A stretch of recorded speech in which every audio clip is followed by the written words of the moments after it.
विशाल गौरव भूमि के मध्य में मुफासा, एक राजसी शेर, राजा के रूप में शासन करता था।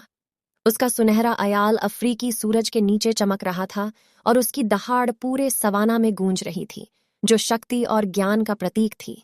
मुफासा के दिन अपने बेटे सिम्बा को प्रकृति के नाजुक संतुलन और एक नेता होने की जिम्मेदारियों के बारे में सिखाने से भरे हुए थे। वे राज्य में एक साथ घूमते थे। मुफासा प्रत्येक चंचल उछाल और कोमल गुर्राहट के साथ सबक प्रदान करते थे। आप जो कुछ भी देखते हैं वह एक नाजुक संतुलन में मौजूद है, वह कहते थे। एक राजा के रूप में आपको उस संतुलन को समझने और रेंगने वाली चींटी से लेकर उछलने वाले मृग तक सभी प्राणियों की रक्षा करने की आवश्यकता है। एक दिन जब सूरज नीचे डूब गया, क्षितिज, मुफासा और सिम्बा प्राइड रॉक के ऊपर खड़े थे। हवाएं प्राचीन रहस्यों को फुसफुसा रही थीं। देखो सिम्बा, मुफासा ने कहा। उसकी नजर क्षितिज पर टिकी हुई थी। अतीत के महान राजा हमें उन सितारों से नीची दृष्टि से देखते थे। याद रखें कि आप इस विरासत का हिस्सा हैं। जैसे जैसे समय बीतता गया, सिम्बा की जिज्ञासा बढ़ती गई और वह प्राइड लैंड से परे अन्वेषण करने के लिए उत्सुक हो गया।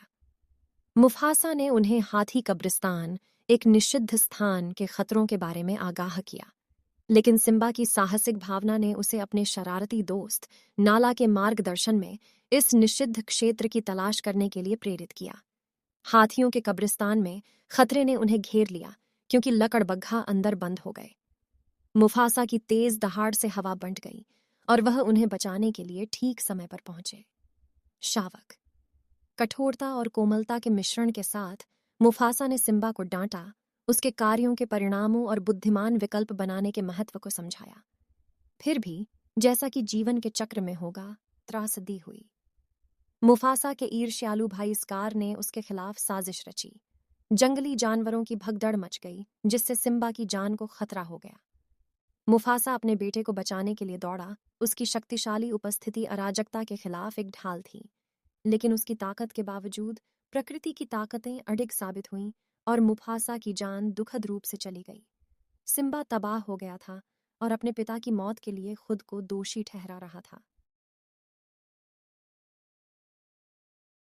स्कार ने सिम्बा के दुख में हेराफेरी की और उससे प्राइड लैंड्स को छोड़कर भागने का आग्रह किया।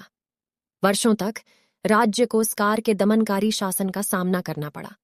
बुद्धिमान लंगूर रफीकी द्वारा निर्देशित और अपने बचपन के दोस्त नाला द्वारा प्रोत्साहित किए जाने पर सिम्बा को अपने अतीत का सामना करने का साहस मिला। मुफासा के शब्द उसके दिल में गूंज रहे थे और उसके पिता की दहाड़ की याद उसे ताकत दे रही थी। सिम्बा ने राजा के रूप में अपना सही स्थान पुनः प्राप्त कर लिया। उसने स्कार और अपने पिता की मृत्यु के बारे में सच्चाई का सामना किया। स्कार की हार के बाद सूखी हुई गौरव भूमि पर बारिश होने लगी, जो स्कार के अत्याचार के अंत का संकेत था। सिम्बा ने राजा के रूप में उनका स्थान लिया और जीवन चक्र में सद्भाव वापस लाया। और जैसे ही उसने सितारों को देखा, उसे पता चला कि मुफासा की विरासत जीवित है, न केवल उसमें बल्कि उस गौरव भूमि के सार में जिसे वह प्यार करता था। और इसलिए मुफासा की कहानी एक राजा जो ज्ञान, साहस का प्रतीक था और जीवन का चक्र पीढ़ियों को प्रेरित करता रहा, उन्हें संतुलन, जिम्मेदारी और पिता और पुत्र के बीच स्थायी बंधन के महत्व की याद दिलाता रहा।